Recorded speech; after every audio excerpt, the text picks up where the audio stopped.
Hello students, welcome to class 12। आज का topic है inverse of matrix and application of determinants in matrix.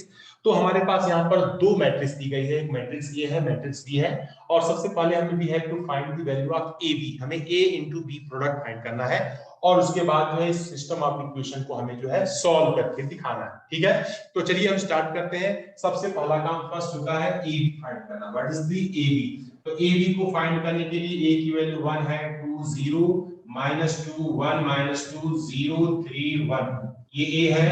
And here the b is 7 है, -2 है, -4 2 1 2 -6 -3 5। तो हम इसमें क्या करते हैं, रो की वैल्यू और कॉलम की वैल्यू के साथ हम जो है इसको सॉल्व करते हैं। तो यहाँ हमारे पास सबसे पहला जो है हमारा काम होता है तो फर्स्ट वाला, इसका मल्टीप्लाई हम इसमें करेंगे तो ये हो जाएगा 7 + 4 - 0, 7 + 4 - 0। फिर इसके बाद जो इस रो का दूसरे कॉलम के साथ हम प्रोडक्ट करेंगे तो 2 - 2 0, 2 - 2 0। और इसके बाद इसी रो का तीसरे के साथ हम जो सॉल्व करेंगे तो वैल्यू हमारे पास -6 + 6 -6 + 6 + 0। तो ये हमारे पास प्रोडक्ट हो गया। ऐसे ही हमारे पास 14 - 2 - 12, 14 - 2 - 12। And the next is 4 + 1 + 6, 4 + 1 + 6। And -12 - 13, -12 - 13। And the value is 3 + 15, sorry to say 3 + 15। This is the हमारे पास जो है सेकंड रो तैयार हो गया। अब फोर्थ रो है 0 + 4 - 4। And here this value is 0 - 2 + 2, 0 - 2 + 2। And last but not least 0 + 6 + 5, 0 + 6 + 5।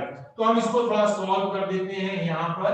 तो सॉल्व करने पर यहाँ पर हो गया 11 और यहाँ हमारा हो गया 0, ये भी हमारा 0 और यहाँ हमारे पास जो है ये भी 0। यहाँ पर हमारे पास 10, ये this is the value 11 0 0 0 11, this is the। तो now यहाँ पर we can say that 11 here does the 1 0 0 0 1 0 0 0 1, this is the। तो here I, that is the 11I, we can say that here is the 11I। तो इनका product हमारे पास है क्या होता है 11I। तो इसका मतलब क्या होगा कि प्री मल्टीपल होता है हमारे पास जो है। अगर हम बात कर लेते हैं कि ए इनवर्स जो दिया गया है, ए इनवर्स हमारे पास जो है कि हम यहाँ पर देख रहे हैं कि जो है I × B, यानी कि एक दूसरे का प्रोडक्ट हम जब करते हैं तो हमें जो है यहाँ मालूम चलता है कि ये वैल्यू जो है का इनवर्स ये होगा, तभी जो है इसके साथ वैल्यू हमारी आइडेंटिकल हो रही है। ठीक है, तो हमारे पास वी कैन हम से दैट, हम यहाँ बना सकते हैं कि यहाँ हम एक चीज को देखें कि सबसे पहला काम A inverse A B is equal to A inverse 11I। तो ये हमारे पास हो जाएगा। अब इसके बाद जो है यहाँ हमारे पास जो है यहाँ केवल b इज इक्वल टू, तो b हमारे पास बचा तो यहाँ हो गया a इनवर्स यहाँ पर 11, ये हमारे पास जो है i, तो बाई में 11 हो गया और यहाँ पर i हम कर सकते हैं। तो i हमारे पास जो है दिया गया है, तो हम इसको कर सकते हैं सिंपल जो है कि a इनवर्स इक्वल टू 1/11, यहाँ पर आपका क्या हो जाएगा b। तो हम यहाँ पर इसको निकाल सकते हैं 1/11 और b की जो वैल्यू थी वो कितनी है, 7 है, -2 है, -4 है, 2 है, 1 है, 2 है, -6 है, -3 है और -5 है। सिंपल सा लॉजिक है कि यहाँ पर जो 2 का इनवर्स हम करेंगे तो 11 से हमें डिवाइड करना पड़ेगा और ये जो है हमारा बी पोर्शन जो है ए का क्या है, इनवर्स है। तो हमने ए इनवर्स को फाइंड कर लिया। अब हमारे पास जो है इस ए इनवर्स का यूज हम सिस्टम ऑफ इक्वेशन को सॉल्व करेंगे, जहां पर हमें जो है ए की वैल्यू क्या दिया गया है, 1 है, -2 है, 0, यहाँ पर है 2 1, यहाँ पर 3 एंड इसके बाद जो है 0 -2 और 1 यहाँ पर दिया गया है। x की वैल्यू हमें दी गई है, यहाँ पर है x है, y है, z है और यहाँ हमारे पास जो है b की वैल्यू जो दी गई है यहाँ पर, इसके हिसाब से ये हो जाएगा 10 है, 8 है, यहाँ पर 7। तो हम यहाँ पर जानते हैं कि ये ax = b होता है, तो x = a इनवर्स यहाँ पर b होता है। तो a इनवर्स की वैल्यू हमने निकाला है 1/11, यहाँ हो गया 7 - 2 - 4 2 1 2 एंड माइनस का 6 -3 -5 और b की वैल्यू हमारी जो यहाँ पर क्या है, 10 है, 8 है और 7 है। तो हम इसको फिर सॉल्व करेंगे 1/11 में, और हमें जो है इन सब की वैल्यू को यहां से आसानी से इजी वे में हमें क्या करना है, फाइंड करना है। तो आइए देखते हैं।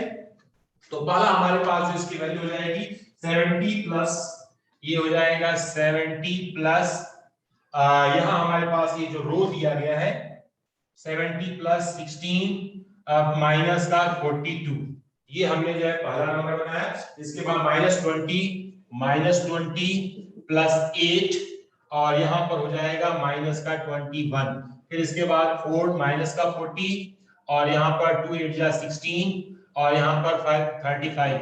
तो ये हमने जो है इस तरह से बनाया 1/11, और यहाँ हमारे पास जो पहली वैल्यू जो यहाँ पर बन रही है वो है 44, दूसरी वैल्यू हमारी जो बन रही है वो वैल्यू हो रही है 33, और तीसरी वैल्यू जो है हमारी बन रही है वो है 11।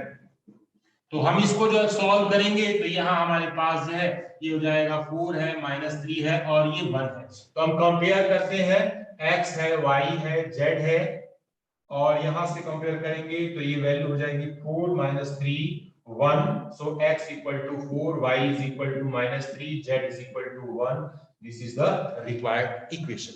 तो ऐसे क्वेश्चन में क्या होता है कि ए बी दो मैट्रिक्स हमारी दी गई होती है, इन दो मैट्रिक्स का हम जो है प्रोडक्ट करते हैं। प्रोडक्ट करने पर देखते हैं या तो 11 का ये किसी का कांस्टेंट का आइडेंटिकल बनेगा, आइडेंटिटी मैट्रिक्स बनेगी।